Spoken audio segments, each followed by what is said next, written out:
I'm turning my 2010 Nissan Frontier into an Overlanding Prerunner. First, let me give you a rundown on everything that's been done to it so far. So I picked this up with 242,000 miles. It had really yellow, foggy headlights, so I did a restoration and a nice clear coat on these, so these look pretty new. Got it detailed, so it looks so much cleaner and newer. It's got a brand new radiator and fluids for all the brakes, the transmission, so everything was flushed and cleaned. Put on some new all-terrain grabber tires, so these can go pretty much anywhere. It's got a nice OEM factory lift because it's the Pro 4X. One of the first things I did to the rear here is I replaced these plastic panels because they were faded and white and made it look pretty old. So that totally cleaned up the rear end right there and made it look pretty new.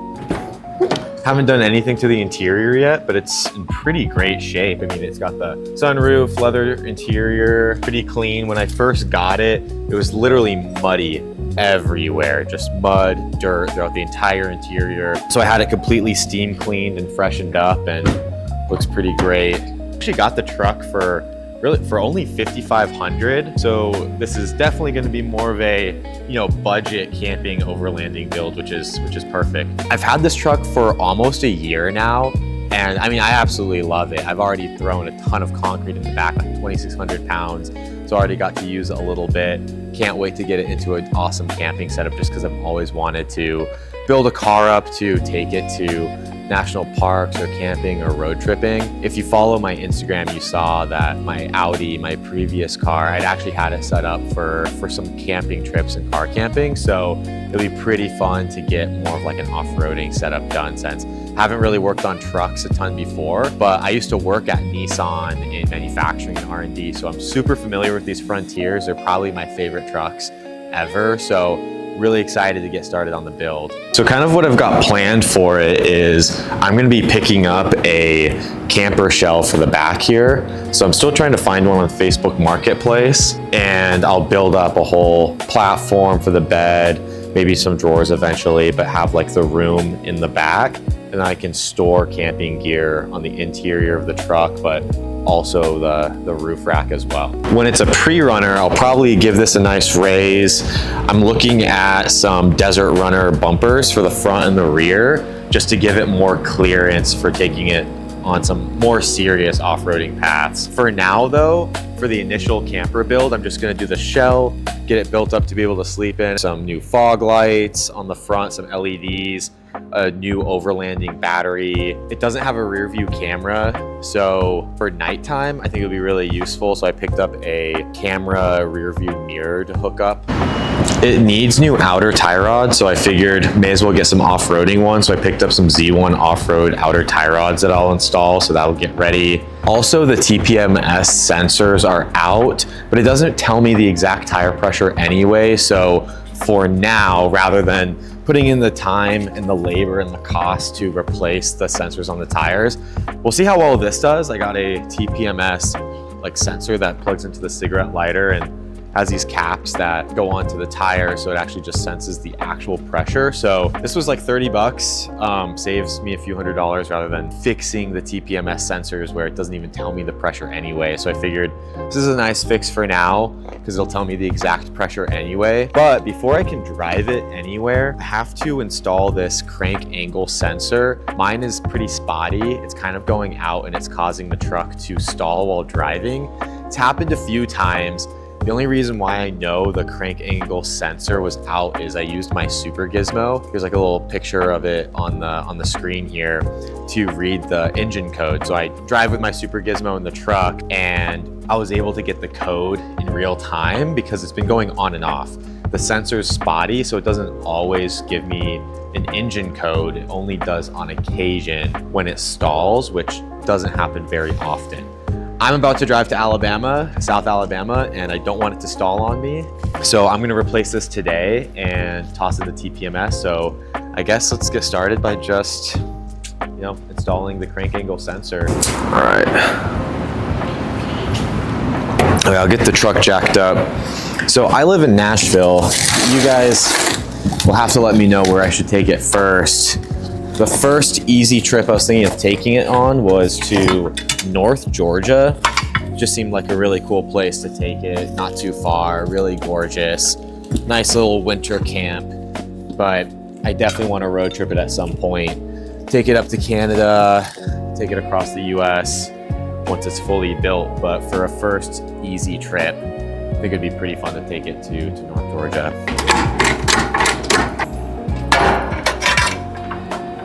The jack point here is a little bit too far from the wheel in order to lift it up all the way with this jack, so I just need to put it directly on the frame.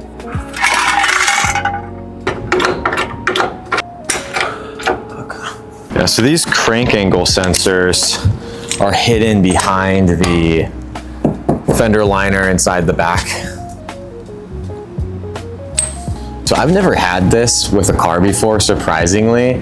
When taking the wheels off, usually you just lift it, loosen the lug nuts, it comes off, but these are still spinning, so it's not locking up because I need the brake engaged. What I'm going to do, and it's safe to do this, is slightly lower the truck so the wheel touches the ground, loosen up all the lug nuts, and then re-raise it, and then I can take the wheel off. Let's see if this does the trick. Yeah.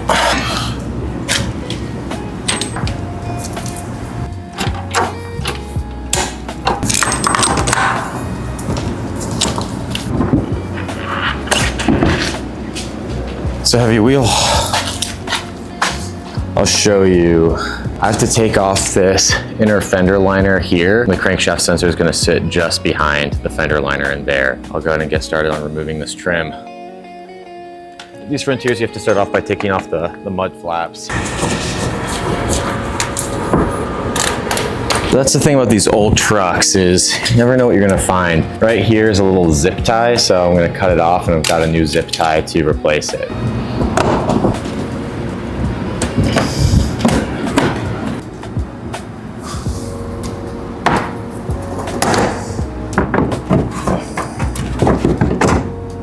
I got it, but dropped it. Sometimes I'll record with my phone with a flashlight just to see where stuff fell. Oh, I see it actually fell behind the suspension. Oh, I got it. Look at that. Benefit of recording with a flashlight. I think this is ready to take out. Yep. Behind the wheel well, it's gonna be that guy right there, just above that little oil leak. So that's the sensor I need to replace right there. It's a little boot and a 10mm nut that I need to uninstall. Actually an electrical wire clip that I need to remove that powers it. So I'm gonna go ahead and grab my tool for that. For electrical clips, I kind of find these guys helpful. Allow me to get these clips and pull them out.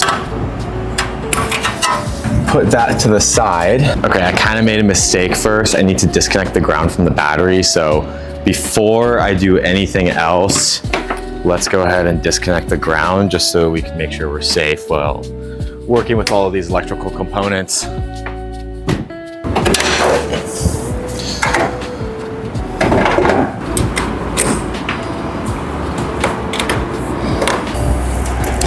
Okay, now that the ground is disconnected, let's get back to it. I got a much smaller socket for this, so hopefully that does the trick. It's loose, so I can just hand thread this now. Kind of a hard part to get to. There we go. I'm gonna put this off to the side. Now I can remove the sensor. Here we go. Here's the old one. Looks like it's got a lot of dust and dirt.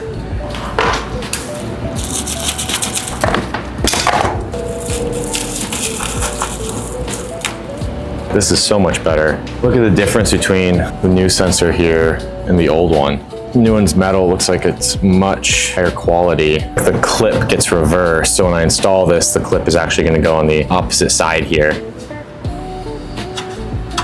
Perfect. I'm gonna start by just hand threading this back in. Also, this is why I'm wearing gloves. There's a ton of oil and dirt back here. I'm gonna try to get it snug just with my fingers. Then I'll do a couple turns with the socket.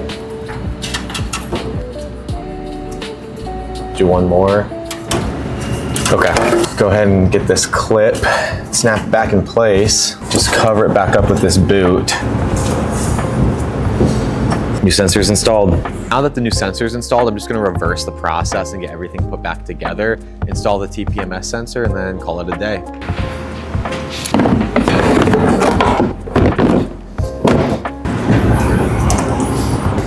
Did not forget about this zip tie.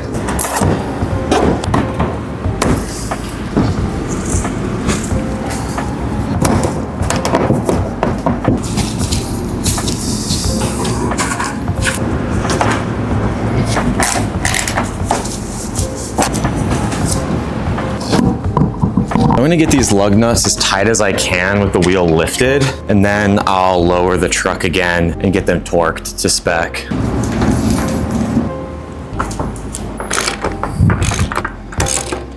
I'm also doing this in a star pattern as I go, just a little tight, then I'll go over it again to get it slightly tighter. I'm just gonna lower it just enough to be able to get a little bit more tension.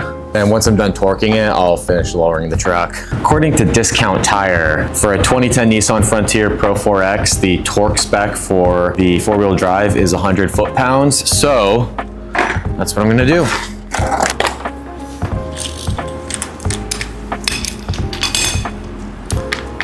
All right, just set this guy to 100 foot-pounds.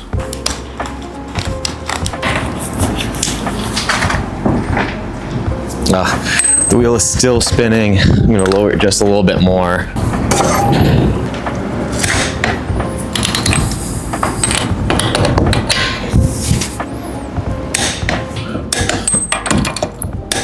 Okay, perfect.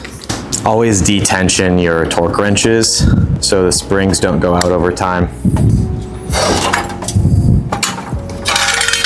Almost done. Just gonna reconnect the ground here.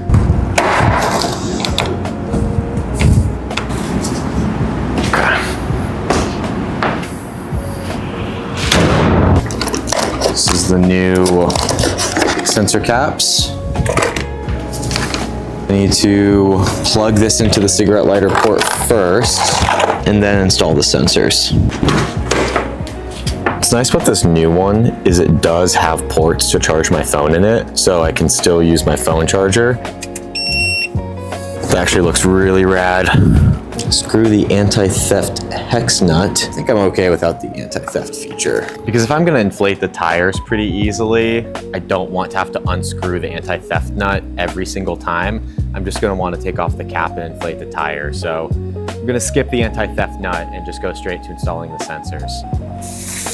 Go ahead and do the right rear. You know, a couple of these are actually missing the cap, so I'm kind of glad I got these anyway.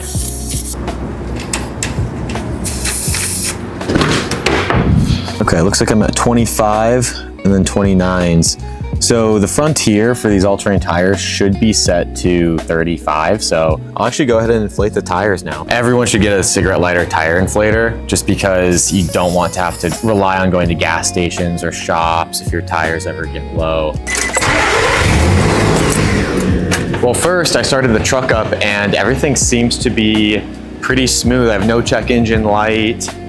So if you look in here, no check engine light, which is good. Looks like it's idling just fine. So basically when the crankshaft sensor was out, RPM would kind of fluctuate because it was having a hard time outputting the proper RPM because it wasn't getting the right readings. So RPMs are super smooth. Sounds like it's idling just fine. So I've got a 6-hour drive tomorrow to test and see if it stalls, and if it doesn't stall, then I'll definitely take it that the crankshaft sensor was installed properly. Now I'll inflate these tires, get everything up to 35 PSI, and then I should be good to go for the day. It's about 35. I'm just gonna test and see if 35 on the inflator is about 35 on the gauge.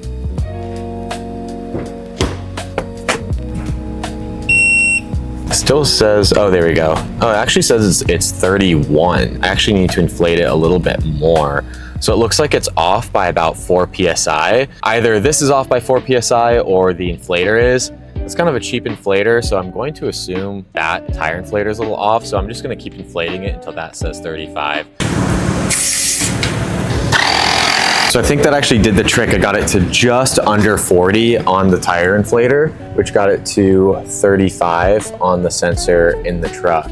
Now I'll do the other tires. All the tires are up to pressure. If you notice, the VDC off light is on. That usually happens when you disconnect the battery in the Frontier. It basically lets it know not to slip when driving. So I'm just gonna test drive it, make sure that the sensor doesn't trigger the light or anything on the engine, get the VDC off light to turn off. So I'll just make a couple turns, drive for maybe 5 to 10 minutes, get everything kind of calibrated back in place. This was a pretty fun install. It wasn't super hard, definitely very necessary. I mean, like I said, this truck has 243,000 miles on it, so it definitely needed the new sensor. Oh wow, the VDC off, already went off. With just driving it in a couple turns, the battery and the ABS, all of that already recalibrated, so that's pretty sweet. Here we are, Nashville.